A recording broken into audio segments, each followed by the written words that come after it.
மக்களவைக்கான தேர்தல் தேதிகள் அறிவிக்கப்பட்டதுக்கப்புறம் எல்லா இடங்களிலும் தமிழகம் முழுவதும் தேர்தல் பிரச்சாரங்கள் நடந்து கொண்டிருக்கிறது. வழக்கம் போல திமுகவும் தங்களுடைய தேர்தல் பிரச்சாரத்தில் எதிர்க்கட்சி தலைவர்களை இழிவாக விமர்சிப்பது என்பதை தொடங்கிவிட்டார்கள். அதில் முதல் கட்டமாக இன்னைக்கு அது மாதிரி பேசியிருக்கிறது அனிதா ராதாகிருஷ்ணன்.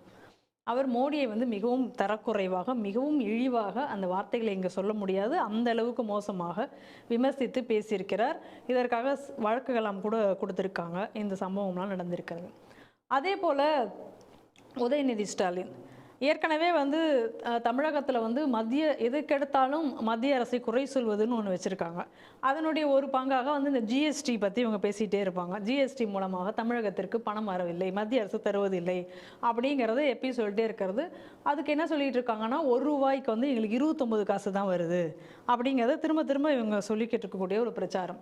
அதையே அங்கே மையமாக வைத்து நான் பிரதமர் மோடிக்கு ஒரு செல்ல பெயர் வைத்திருக்கிறேன், அது மிஸ்டர் 28 பைசா அப்படின்னு சொல்லி பேசியிருக்கார் உதயநிதி ஸ்டாலின். இப்படியெல்லாம் செல்ல பேர் வைக்கணும் அப்படின்னு சொன்னா நம்ம ஸ்டாலினுக்கு என்ன பேர் வைக்கணும்? நிறைய வைக்கலாம். இல்லை, இப்போ ஏதோ நயன்தாரா அவரை போய் மீட் பண்ணார் ஏதோ சினிமா பார்க்குறதுக்கு அப்படின்னு சொல்லி பேப்பரில் செய்தி வந்தது. அப்போ மிஸ்டர் நயன்தாரான்னு நம்ம வைக்கலாமா? வைக்கலாம். செல்ல பேரா வைக்கலாம்.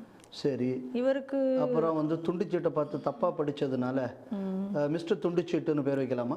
வைக்கலாம். இவருக்கே கூட நம்ம இல்லை, மிஸ்டர் ஜூனியர் துண்டுச்சீட்டுன்னு வைப்போம். ஏன்னா அப்பாவே தப்பாக படிச்சிருக்காருல்ல, ரெண்டாம் தலைமுறைங்கிறதுனால மிஸ்டர் ஜூனியர் துண்டுச்சீட்டு அப்படின்னு வைக்கலாம். அதுக்கப்புறம் வேறையும் ஜாஃபர் சாதிக்கோட ஃபோட்டோ எடுத்ததுனால மிஸ்டர் போதை அப்படின்னு பேர் வைக்கலாம். நான் அவர்கிட்ட 10 லட்ச ரூபா வாங்கினாங்கல்ல, அப்போ மிஸ்டர் போதை அப்படின்னு நம்ம பேர் வைக்கலாம். 1000 பேர் வைக்கலாம்ல, இப்படி நம்மளும் பேர் வைக்கிறது அப்படின்னா இது ஒரு தரக்குறைவான விமர்சனம். எனக்கு இது எதை தோணுது அப்படின்னு சொன்னால், இந்த வாழைப்பழ கதை ஒன்று உண்டு. அந்த காலத்தில் கரகாட்டக்காரன் ஒரு சினிமா வந்தது. இந்த பழம் தானே அந்த பழம் அப்படின்னு தெரியும் தானே? தெரியும். பார்த்துருக்கீங்கல்ல? அந்த மாதிரி இது ஒரு காமெடி. ஏன்டா டேக்ஸ் வரும்போது ஸ்டேட் டேக்ஸு சென்ட்ரல் டேக்ஸு போயிடுறது.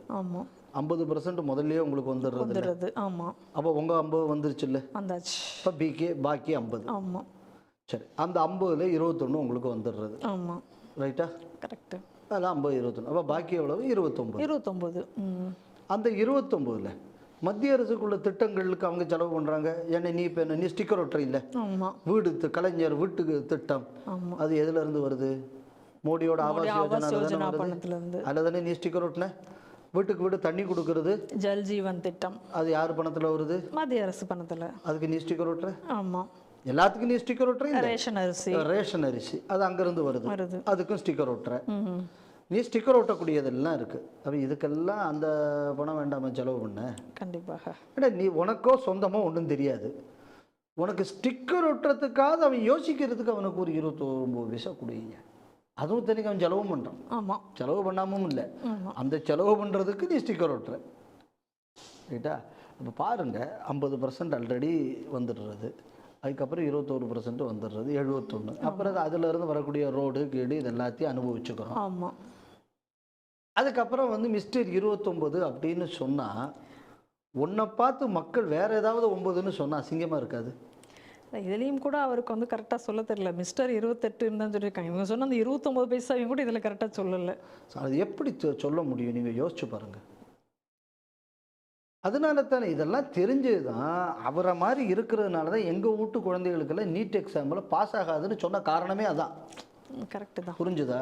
ஆமாம். இப்போ இதுக்கு முன்னாடி தமிழ்நாட்டில் இருந்து நிறைய பேர் ஐஏஎஸ் ஆகியிருக்காங்க, ஐபிஎஸ் ஆகியிருக்காங்க, பெரிய பெரிய இன்ஜினியர் ஆகியிருக்காங்க. அப்போல்லாம் பிரச்சனை இல்லை. இந்த திராவிடம் வந்ததுக்கப்புறம் தன்னை போல் பிறரை நினை. எதில்? இந்த மாதிரியான மேட்டரில். வேற விஷயத்தெல்லாம் அப்படி நினைச்சிட மாட்டாங்க. இவங்களுக்கு மூல விஷயத்தில் மட்டும்தான் அப்படி நினைக்கிறது. ஆட்டையை போடுறதுல நான் மட்டுமே, என்னை மட்டுமே நினைங்கணும். அப்போ ஸோ அதனால இந்த ஒரு இதுங்கக்கூடியது இந்த ஃபண்டமெண்டலி இந்த திருப்பி திருப்பி இதை சொல்லிக்கிட்டு ஒரு நரேட்டிவ் செட்டிங். ஆனால் இதை பிஜேபி சரியாக கவுண்டர் பண்ணணும்னு நான் நினைக்கிறேன். இன்னும் இதுக்கு கவுண்டர் நரேட்டிவாக இதுக்கு பதில் சொல்வதை விட மிஸ்டர் ட்ரக், மிஸ்டர் நயன் அந்த மாதிரி எல்லாம் இவருக்கு பேர் வச்சு பிஜேபி திருப்பி கூப்பிட்டுச்சுன்னா தான் இதுக்கு அடக்கம் வரும். ஏன்னா வீரத்துறவி அடிக்கடி சொல்லுவார், ஏன்டா ஒருத்தன் கேள்வி கேட்பேன், நீ வாழ்நாள் முழுக்க பதில் சொல்லிக்கிட்டு தான் இருப்பேன், முதல்ல எதிர்கேள்வி கேள்றா, அதுக்கப்புறம் அவங்க பேசுகிற அவன் பொய் சொல்கிறத நிப்பாட்டுவான் பாரு. அதனால் வீரத்துறவியை பிஜேபி பின்பற்றிச்சுன்னா இந்த மாதிரியான விஷயங்களுக்கு தீர்வு வரும்னு நான் நினைக்கிறேன். இதுக்கு வந்து இவனுக்கு பதில் சொல்லக்கூடாது, இவனுக்கு இப்படி பேசினா தான் இவனுக்கு புரியும். ஸோ இந்த மாதிரியான ஒரு நிலைப்பாட்டை பிஜேபி எடுக்கணும்னு நான் நினைக்கிறேன். அடுத்தது அனிதா ராதாகிருஷ்ணன், அவர் கொஞ்சம் பேசியிருக்காரு. அந்த வார்த்தையை நம்ம சொல்ல முடியாது. ஆனால் ஒரு வேடிக்கை என்னென்னா, அந்த வார்த்தையை அவர் பேசும்போது கனிமொழி கைகொட்டி சிரித்தார். பெண்ணியத்திற்காகவும் பெண்களுக்காகவும் அப்படியே கண்ணில் கண்ணீர் மல்க உருகி பேசக்கூடிய ஆள். மணிப்பூரில் பெண்களுக்கு கொடுமை நடந்தது, பெண்கள் கொடுமைக்காக பேசியவர். ஏண்டா இப்போ அந்த வார்த்தையை அந்த ஆள் சொல்லியிருக்காங்களே, ஒரு அம்மாவை வச்சு சொல்லியிருக்கான், சரிதானே? ஆமாம், அந்த வார்த்தை தானே பயன்படுத்தியிருக்கான். ஆமாம். அப்போ நீ என்ன பண்ணியிருக்கணும், அந்த ஸ்டேஜ்லேயே இந்த மாதிரி பேசாத நிப்பாட்டுன்னு சொல்கிறத விட்டுக்கிட்டு சிரித்து கைதட்டிக்கிட்டு இருந்தீங்கன்னா இந்த அம்மாவை எந்த விதமான பொண்ணுன்னு நம்ம புரிஞ்சுக்கணும். ஏன்னா இந்த மாதிரி உள்ளதை ரசிக்கக்கூடியது நல்ல வீட்டு பொம்பளையே ரசிக்காது.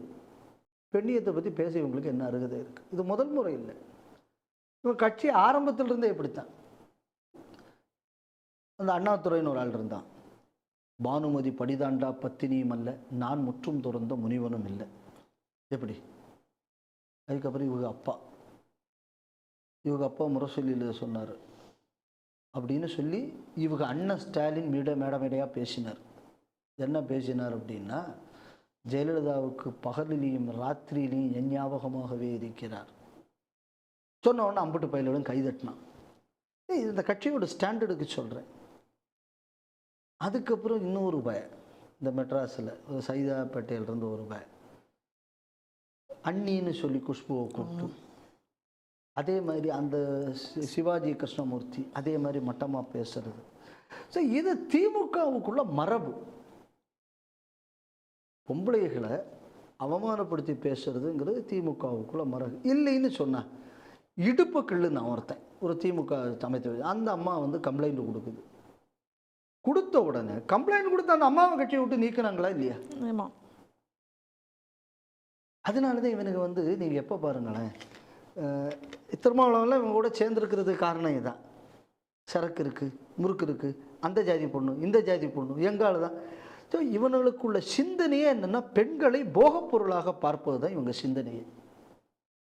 ஸோ பெண்களை ஒரு போகப் பொருளாக பார்க்கக்கூடியவன் அவன் ஒரு ஆதிக்கவாதியாக தான் இருக்க முடியும். கரெக்டாக? ஒரு ஆதிக்கவாதிக்கு தான் இந்த சிந்தனையே வர முடியும்.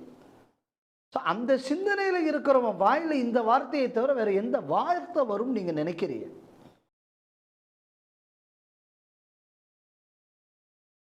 அந்த பொறுக்கித்தனங்கக்கூடியதை கட்சியில் மேலிருந்து கீழே வரை இவங்க சோறு போட்டு வளர்த்தது பொறுக்கித்தனம். இப்படி பேசினாதான் திமுக இருக்க முடியும். இதை பற்றி எங்கள் பேராசிரியர் அழகாக சொல்லுவார், ஆனால் நான் இங்கே சொல்ல விரும்பலை. அவர் ஒரு 3 கேட்டகரி சொல்லுவார். எம்எல்ஏ எம்பி மந்திரிக்கு என்னடா கேட்டகரின்னு, ஒன்று குடிக்கணும், அடுத்து சீதாட்டம் ஆடணும், இல்லாட்டா இன்னொருத்தன் வீட்டில் போய் கிளப்பிக்கிட்டு வரணும், இல்லை குத்தியை வச்சுருக்கணும், இதுதானடா உங்கள் கேட்டகரின்னு சொல்லுவார். இந்த கேட்டகரியில் இருக்கக்கூடிய இந்த கட்சி இதுட்டு நீங்கள் இதுக்கு மேலே என்ன எதிர்பார்க்க முடியும்? ஆனால் இன்னைக்கு வந்து தூத்துக்குடியில் வழக்கு பதிவு செய்யப்பட்டிருக்கு அப்படின்னு எக்காரணம் கொண்டு இதில் வந்து இவங்க பெருசாக ஒன்றும் ப்ரொசீடு பண்ண போகிறதில்ல, தமிழ்நாடு கவர்மெண்ட்டு நமக்கு தெரியும். அப்படின்னா நீங்கள் அந்த அமைச்சரை நீங்கள் கைது செய்ய போகிறீங்களா? இதை எதை கவனிக்கணும் அப்படின்னா, அந்த கனிமொழியும் அதை ரசிக்குது அப்படின்னு சொன்னால் இந்த பார்ட்டியோட ஹைகமாண்ட் இதை விரும்புகிறது. அதானே அதுக்கு அர்த்தம்? ஆமாம். இப்போ இதே வார்த்தை இவங்க வீட்டு பொண்ணுங்களுக்கு பொருந்துமா அப்படிங்கிறது கனிமொழி பதில் சொல்லணும்.